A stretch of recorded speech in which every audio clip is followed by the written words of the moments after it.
Pelo sinal da Santa Cruz, livra-nos Deus, nosso Senhor, dos nossos inimigos. Em nome do Pai, do Filho e do Espírito Santo. Amém. Com essa disposição do coração de escutar a Deus, abra a palavra. No Evangelho de São Lucas, capítulo 24, a partir do versículo 13. Naquele mesmo dia, 2 dos discípulos iam para um povoado chamado Emaús, a 60 estados de Jerusalém. Conversavam sobre todas as coisas que tinham acontecido. Enquanto conversavam e discutiam, o próprio Jesus aproximou-se e pôs a caminhar com eles. Os seus olhos, porém, estavam como impedidos de reconhecê-lo. Então, Jesus perguntou: "O que andais conversando pelo caminho?" Eles pararam com o rosto triste e um deles, chamado Cleofas, lhe disse: "És tu o único peregrino de Jerusalém que não sabe o que lá aconteceu nestes dias?" Ele perguntou: "Que foi?" Eles responderam: "O que aconteceu com Jesus o Nazareno, que foi um profeta poderoso em obras e palavras diante de Deus e diante de todo o povo. Os chefes dos sacerdotes e as nossas autoridades o entregavam a ser condenado à morte e o crucificaram. E nós esperávamos que fosse ele quem libertaria Israel. Mas com tudo isso, já faz 3 dias que essas coisas aconteceram. É verdade que algumas mulheres dentre nós nos deixaram espantados. Elas tinham ido de madrugada ao túmulo e, como não encontraram o corpo dele, voltaram dizendo que tinham visto anjos, os quais afirmaram que ele está vivo. Alguns dos nossos foram ao túmulo e encontraram a situação como as mulheres tinham dito. A ele, porém, ninguém viu." Então, ele lhes disse: "Como sois sem inteligência e lentos para crer em tudo o que os profetas falaram? Não era necessário que o Cristo sofresse tudo isso para entrar em sua glória?" E começando por Moisés e passando por todos os profetas, explicou-lhes em todas as Escrituras o que se referia a ele.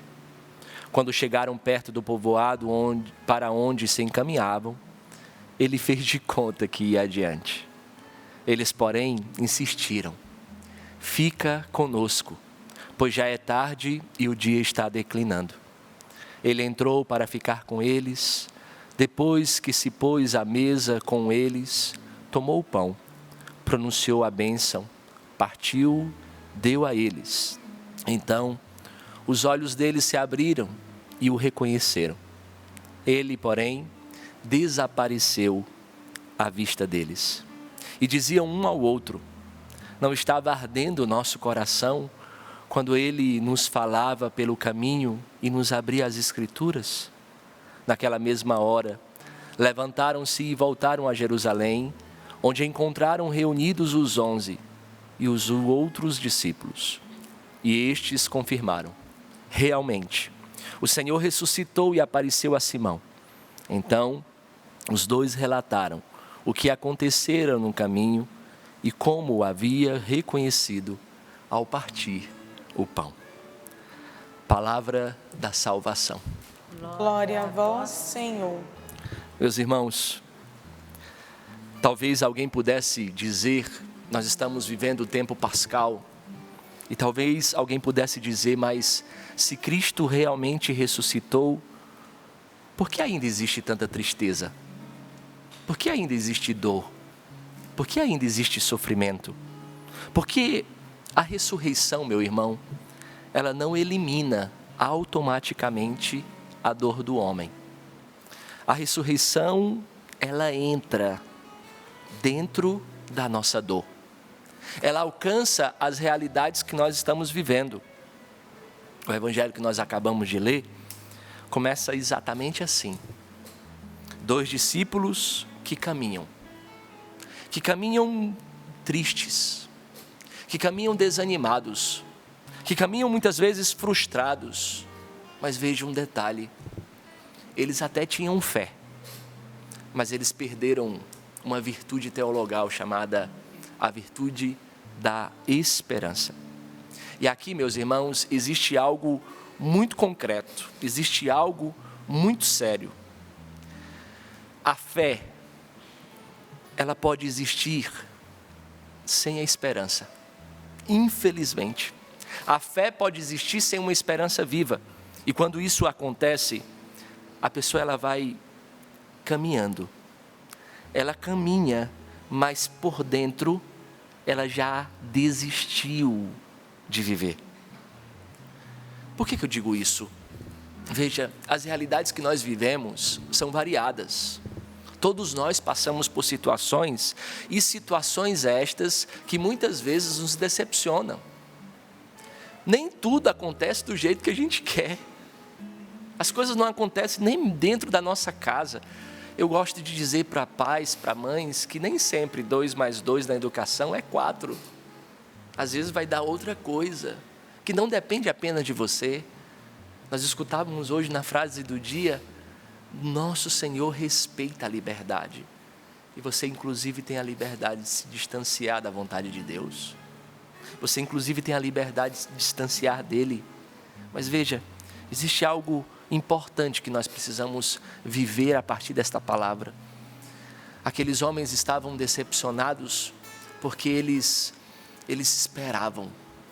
Veja, a expressão que eles dizem é: nós esperávamos que ele iria nos libertar. Perceba, não é nós esperamos que ele nos liberte.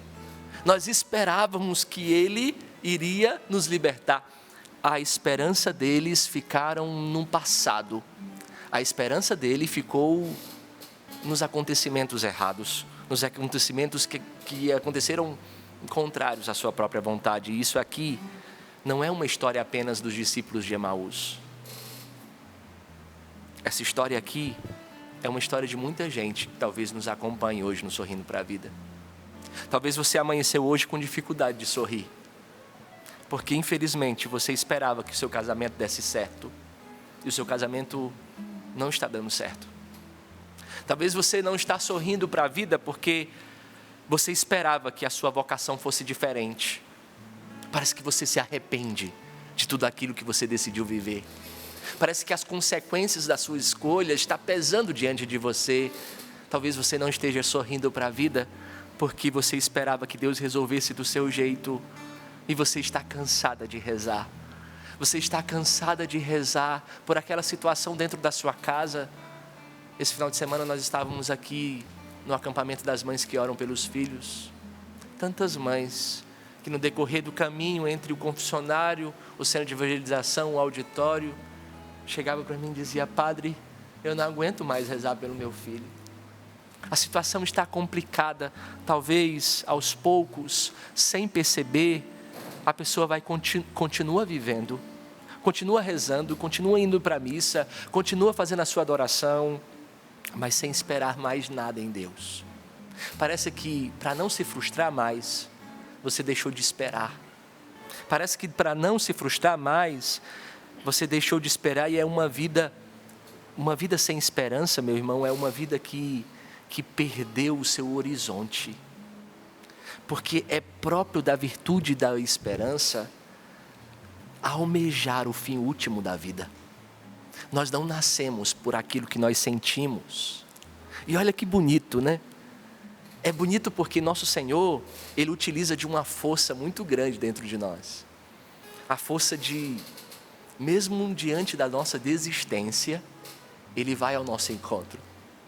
Aqueles discípulos, eles saíram de Jerusalém com medo, porque eles sabiam que talvez a consequência de permanecer em Jerusalém seria morrer como o seu mestre.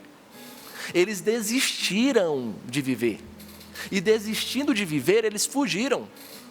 Mas veja, Jesus ressuscitado não ficou esperando os discípulos de Emaús em Jerusalém. O que aconteceu? Jesus foi ao encontro deles.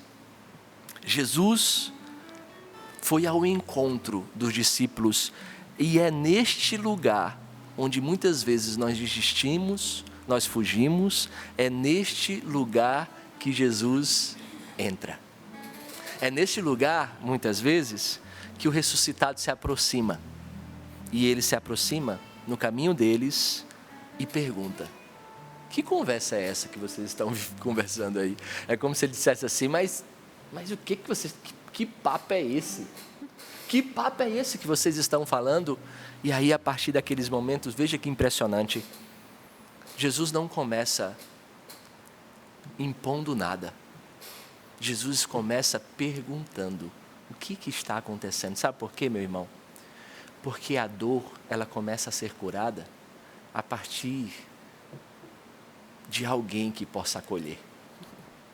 A dor começa a ser curada a partir do momento que você coloca ela para fora, para alguém acolher junto com você. Nós não nascemos sozinhos. Nós não fomos feitos para viver ilhados. Nós não somos feitos para viver isolados. Cuidado com seu isolamento. A sua dor não pode te isolar da sua família. Tantos casais que vivem dentro de casa uma situação difícil com os filhos e começa a se isolar de si, porque um coloca a culpa no outro. Cuidado, isso, Deus não começa dando respostas, Ele começa ouvindo. Ele começa ouvindo porque a dor precisa ser dita. E talvez hoje Jesus esteja fazendo a mesma pergunta aqui para você. Você que está acompanhando, Sorrindo para a Vida, até nessa madrugada, nessa reprise, talvez nosso Senhor te fez ligar essa televisão para te perguntar: o que você está carregando no seu coração? O que está pesando dentro de você? O que ficou difícil? Meu irmão, não viva sozinho a sua dor. Às vezes o nosso coração passa por decepções. E as decepções acontecem muitas vezes porque a cruz nos visitou e nós infelizmente não queremos viver a cruz. Talvez você esteja como os discípulos de Emaús, conhecedores do fato. Eles sabiam o que tinha acontecido. Eles conheciam os fatos, eles sabiam da cruz, eles sabiam da morte, eles sabiam até do túmulo vazio. Lembre-se, é verdade que algumas mulheres contaram que o túmulo estava vazio.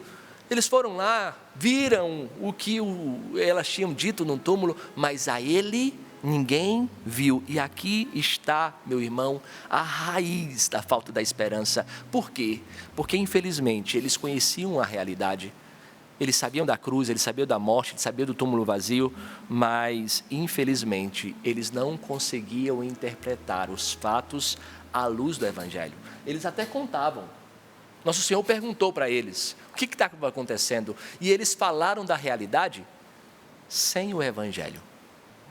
Eles fizeram uma interpretação daquilo que eles estavam vivendo sem a luz do Evangelho. Quando uma pessoa, ele perde o sentido, esta pessoa, ela perde a esperança. Quando você não vê esse sentido e quando perde a esperança, veja, ela começa a viver só para sobreviver. Quando ela perde a esperança, ela vai vivendo de qualquer jeito. Eu dizia essa semana, lá eu acho que foi aqui pregando para os pais, aqui na Cidade das Mães, né, no encontro, que eu disse para eles assim: como dá raiva como padre você chegar perto de alguém e dizer assim: minha filha, meu filho, como que você está? E a pessoa diz assim: eu estou vivendo. Está vivendo? Nosso Senhor não pagou um alto preço para você ir vivendo de qualquer jeito. Nosso Senhor não prometeu que a nossa vida seria de qualquer jeito. Ele disse que nós teríamos vida e vida em abundância. Veja, quando você perde o sentido da vida, não consegue interpretar os fatos à luz do Evangelho, você consequentemente perde o dom da esperança. O dom da esperança não é aquele dom, é aquela virtude que não nos faz parar diante daquilo que nós vemos, não nos faz parar diante daquilo que nós sentimos, experimentamos. O dom da esperança nos faz enxergar não apenas com o olhar físico, mas o dom da esperança nos faz enxergar com os olhos do coração. E aí nosso Senhor vai dizer assim para eles: insensatos e lentos para crer. Veja, aqui não é uma ofensa de nosso Senhor. Aqui não é uma ofensa, aqui é um chamado.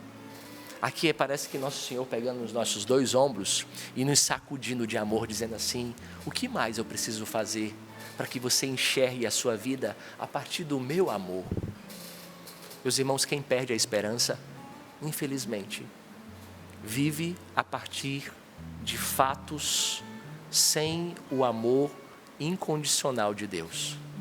Quem perde a esperança é capaz de viver sem reconhecer que já tem o suficiente para ser feliz. Quando nós reconhecemos que nosso Senhor já nos deu o suficiente, quando nós não reconhecemos que nosso Senhor nos ama, independente das nossas falhas, quando nós não reconhecemos isso, nós perdemos tudo. Nós dizíamos, a Val dizia, do único necessário. Você pode perder qualquer coisa, meu irmão, mas você não pode perder nosso Senhor Jesus Cristo. Porque quando você perde Ele, infelizmente, quando você não vê a sua vida a partir dEle, infelizmente, o problema não é a dor. O problema dos discípulos não era a dor. O problema era não acreditar que Deus ainda estava agindo naquela dor, sabe? O problema daqueles homens não era o acontecimento de fato, era a forma como eles interpretavam o acontecimento, já não acreditando que Deus poderia agir. Talvez, na situação de saúde que você enfrenta dentro da sua casa, você não quer mais acreditar. Talvez por causa de situações da sua história, você deve ter rezado por alguém, pedindo para que seja curado, e esse alguém, infelizmente, não foi curado, ou felizmente foi curado, de uma forma ainda mais abundante. E parece que você se decepcionou diante de Deus. Meu irmão, o problema não é a dor. O problema é você acreditar que Deus não possa agir nessa dor que você vive. Hoje, quantas vezes nós também somos assim? Nós podemos até acreditar em Deus, mas nós não acreditamos que Ele está agindo na nossa história concreta. E o que acontece? Jesus explica a partir das Escrituras. É algo fundamental na nossa vida. Nós não podemos viver de outra forma, a não ser a partir do Evangelho. E ele diz, era necessário passar por tudo isso. Hoje talvez você não entenda, mas essa dor que você está passando, é necessário que você passe. Talvez se você olhar para trás e ver as situações da sua vida de dores que foram acontecendo, você foi percebendo que essas dores te fizeram alguém muito melhor. Essa dor parece que dilatou o seu coração e você conseguiu viver de uma forma ainda mais grandiosa, porque a potência que nós somos não depende da dor que nós sentimos. A potência que nós somos depende de como nós vivemos essa dor e acreditamos que Deus pode agir nela. A canção nova não existe para outra coisa. A esperança, meu irmão, ela nasce dentro da cruz de Cristo. Esse solo que é a canção nova vive para espalhar a esperança pelo mundo, mesmo no meio das dores. Talvez você deve ter escutado de muitos missionários que para estar diante da câmera, sorrindo para você, teve que passar uma noite de dor e de choro. Porque sacrifício é fecundo em uma vida oferecida. Existe uma certeza, Deus não nos abandona. Deus não perde o controle. Deus transforma a dor sempre em vida. Agora, preste atenção. Nós estamos vivendo em um tempo onde se fala muito de felicidade. Nós estamos vivendo um tempo que se fala muito de uma alegria, de realização pessoal, mas se vive pouca esperança. Por quê? O mundo lhe oferece prazer, o mundo oferece consumo, o mundo oferece distração, o mundo está preocupado com o seu jeito de ser feliz. Muitas vezes você deve ter até escutado de alguém, o importante é que você seja feliz. Mas como? Como você vai ser feliz, mas o mundo tem oferecido pouco sentido? E quando o dinheiro acaba, e quando a saúde falha, quando os relacionamentos se quebram, a esperança falsa, ela desmorona. E você vai estar agarrado em quê? Em que você estará agarrado? E aqui que entra a nossa identidade como Canção Nova. É aqui que entra a nossa identidade naquilo que é o carisma da Canção Nova. O carisma da Canção Nova, veja, não é simplesmente, entre aspas, evangelizar. O carisma da Canção Nova nasce para preparar um povo bem disposto para o fim último, que é a segunda vinda de Jesus. E preparar um povo bem disposto para a segunda vinda de Jesus, a missão da Canção Nova é levar esperança ao mundo. A missão da Canção Nova é levar esperança ao mundo. E aqui nós temos nos nossos documentos, na Canção Nova, um documento chamado Sempre em Tudo, um Olhar de Esperança. Que neste documento, a Verinha, comentando um outro documento do Padre Jonas, fala das intuições do carisma Canção Nova. E as intuições do carisma Canção Nova, o que é intuir? Intuir é contemplar algo a partir do que é verdadeiro, não a partir daquilo que eu sinto. Portanto, o carisma Canção Nova, ela é pautada da virtude da esperança. Se faltar a esperança na vida do missionário, nós não temos nada para entregar. Porque a nossa missão é fazer com que você se encontre com aquele Deus que nós nos encontramos. A Val dizia no início disso, nós nos encontramos e tantas pessoas vieram morar em Cachoeira Paulista para se encontrar com esse Deus, que é muito melhor do que qualquer outra praia que tinha programado a vida toda para estar. Mas veja, eu quero ler somente um trecho dos nossos documentos, antes de encerrar, um trecho de uma homilia do cardeal de São Paulo, Dom Odilo Scherer, feito no ano de 2008, por ocasião do reconhecimento pontifício, quando a Santa Sé, a Igreja de Roma, a Igreja Católica Apostólica Romana, reconhece o carisma Canção Nova como autêntico, como verdadeiro. E aqui ele diz assim, preste atenção nas palavras do Dom Odilo, preste atenção para renovar dentro do nosso coração aquilo que é o nosso chamado. Dom Odilo diz assim, a Canção Nova tem como carisma o anúncio da boa nova, do cântico novo dos remidos, por isso mesmo, da esperança cristã para o mundo através dos meios de comunicação, para todos, pois muitas vezes os meios de comunicação se prestam somente para alimentar a esperança em sonhos de consumo, que terminam onde termina o dinheiro e a saúde. Por isso, hoje, muitas vezes, inebriados pelos bens desta vida, as pessoas perdem a noção da esperança e da vida eterna. Deste modo, toda a atenção é voltada apenas para aquilo que é deste mundo.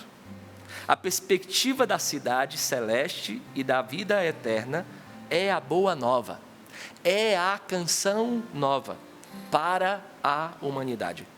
É o horizonte novo para a vida da humanidade. Que Deus, portanto, abençoe toda a comunidade Canção Nova, a inspire, a conduza, por meio daqueles que coordenam e moderam a sua organização.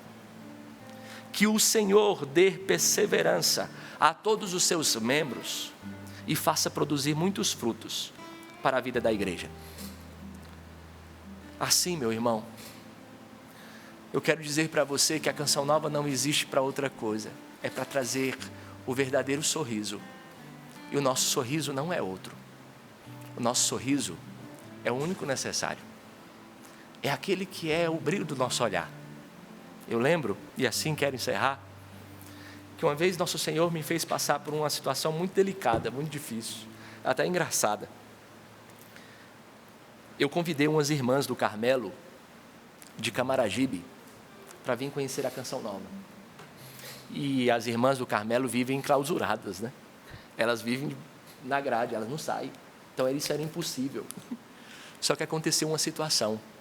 O moderador geral, o superior geral da congregação, da ordem, veio ao Brasil e reuniu todas as superioras das casas, aqui numa cidade chamada São Roque, no interior de São Paulo.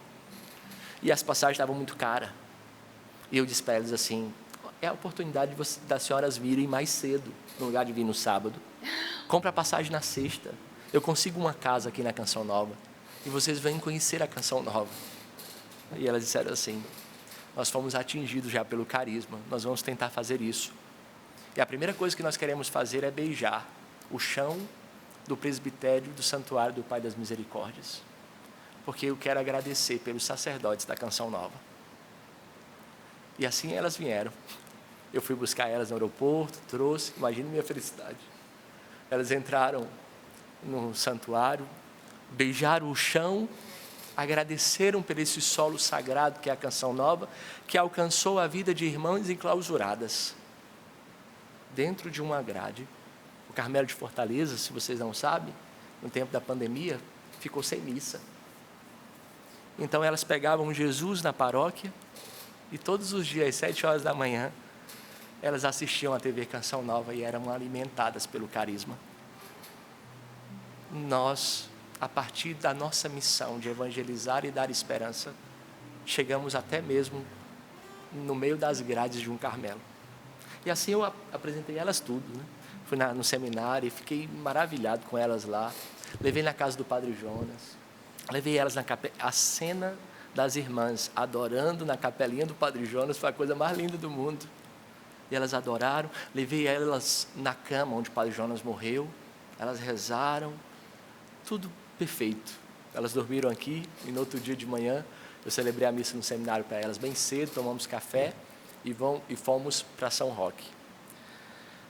Quando nós estávamos passando ali em frente de São José dos Campos, depois de ter rezado o texto, a gente estava morrendo de dar risada, porque elas são bem divertidas assim, são bem engraçadas. Nós sofremos um acidente, teve um engavetamento, não foi tão grave, mas um engavetamento, um cadete 97, sabe, bateu na minha traseira, e a gente bateu, 5 carros engavetaram, e ali no meio da Dutra, né?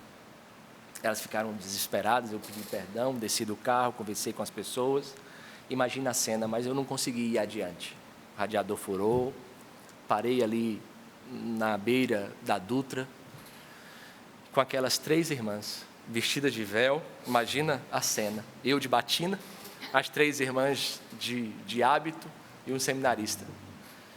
E aí na rua local parou um carro lá na frente, o rapaz desceu do carro, veio correndo e disse assim, padre, sua bênção, deu aquele beijo estrelado na mão, sabe? O senhor está precisando de alguma coisa? Sim, precisa, irmão. Preciso que você leve esses irmãos para alguma sombra que tem aqui. Deixa comigo, padre. Só que a pancada foi tão grande na traseira que eu não conseguia abrir o porta-mala. Eu tive que descer o banco e tirar por dentro do carro as malas das irmãs, porque elas precisavam estar com o superior. E aí eu pedi para levar até o posto, para ver até como que a gente ia fazer para levar, aquela situação. As irmãs ficaram assim compadecidas, querendo ficar, mas assim elas tinham que ir. Ele colocou as coisas dentro do carro, colocou elas dentro do carro e veio. Padre, o senhor precisa mais de alguma coisa? Eu disse, irmão, eu só preciso te agradecer. Ele olhou para mim e disse assim, o senhor não precisa me agradecer? Eu estava com o carro logado da Canção Nova. O carro era da Canção Nova. Ele viu que era o carro da Canção Nova. Ele chegou e disse assim, o senhor não precisa agradecer, porque quando eu mais precisei, a Canção Nova me resgatou. Eu tinha acordado de noite para me suicidar. E liguei a TV Canção Nova e fui salvo pelo carisma da esperança. Pelo carisma Canção Nova. Nós, membros da Canção Nova, nós não temos noção do que esse carisma é capaz de fazer. Nós não temos noção. E nosso Senhor nunca vai nos dar essa noção. Sabe por quê? Porque nós temos medo de nos perdermos. Quando nós acreditarmos que a vontade de Deus passa também pelo meu sacrifício, pelo sacrifício da Val, pela nossa entrega diária, nós percebemos que o fruto disso não cabe nas nossas mãos. É muito maior do que tudo isso.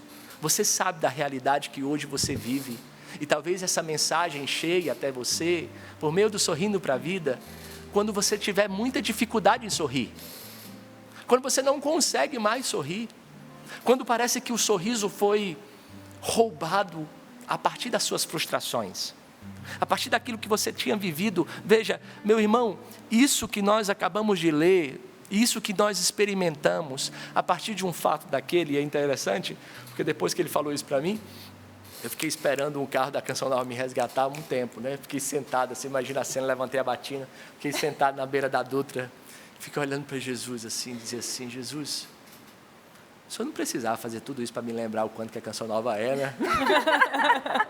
O senhor não precisava fazer tudo isso, mas veja, isso não é só bonito, isso é a nossa responsabilidade, isso é o para que nós existimos. Nós não existimos para outra coisa. Se nós não formos esperança para você, se nós não formos esperança para você, o mundo vai continuar alimentando você da mentira. Se nós não formos aquilo que Deus fez a Canção Nova ser, a Canção Nova existe para dizer que existe vida eterna. Nós não somos feitos para este mundo não satisfaz o coração do homem, este mundo nunca vai satisfazer o coração do homem. A Canção Nova existe para dizer para você que existe sentido, existe redenção, que existe um Deus que caminha com você, mesmo que você fuja, mesmo que você fuja e corra dele, mas ele vai na sua direção. E por isso, no final, diante de tudo isso, os discípulos é capazem de dizer, né? O nosso coração ardia enquanto ele falava. Mas olha o detalhe, o problema não era o caminho, o problema não era a dor, o problema era o olhar. E quando nós nos encontramos com o nosso Senhor, o olhar muda. Por isso que na Canção Nova nós falamos, em tudo um olhar de esperança. Nós não somos homens para perder o ânimo. Nós não somos homens e mulheres para perder o ânimo. Por quê? Porque nós anunciamos uma esperança, e essa esperança tem uma grande responsabilidade. Por isso nós queremos pedir a Deus essa graça.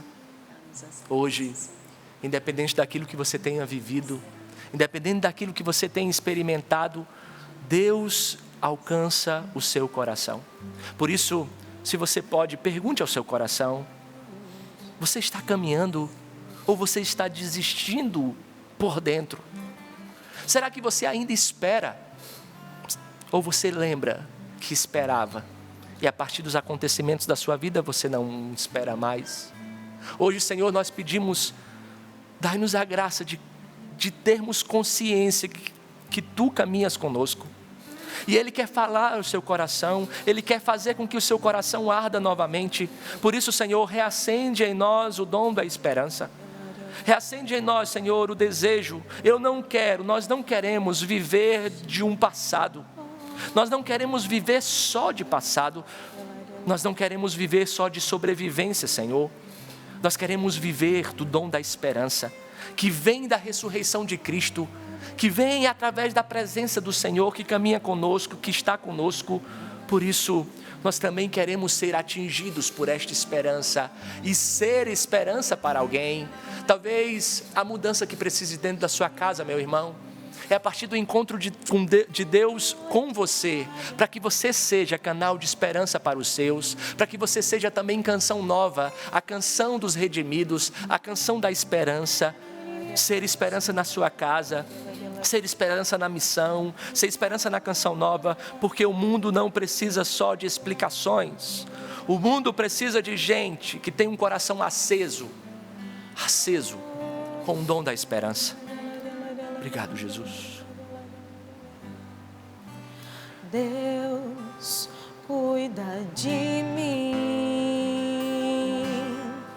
mesmo que eu não veja, mesmo que eu não perceba, Deus cuida de nós. Não há o que temer e nem desanimar, Deus está comigo. Porque Ele me ama, Deus está contigo. Porque Ele te ama, Deus está conosco. Ele tem cuidado de nós, Deus cuida de mim. Vamos cantar mais uma vez, acreditando que em todo tempo o Senhor está cuidando de todas as coisas, de todos os detalhes. Não há o que temer e nem desanimar. Ele está atento a tudo que nós estamos vivendo, às nossas necessidades. Deus cuida de mim, de você, Deus cuida de nós. Deus cuida de mim, mesmo que eu não veja, mesmo que eu não perceba, Deus cuida de nós. Não há o que temer e nem desanimar, Deus está comigo. Porque Ele me ama, Deus está contigo. Porque Ele te ama, Deus está conosco.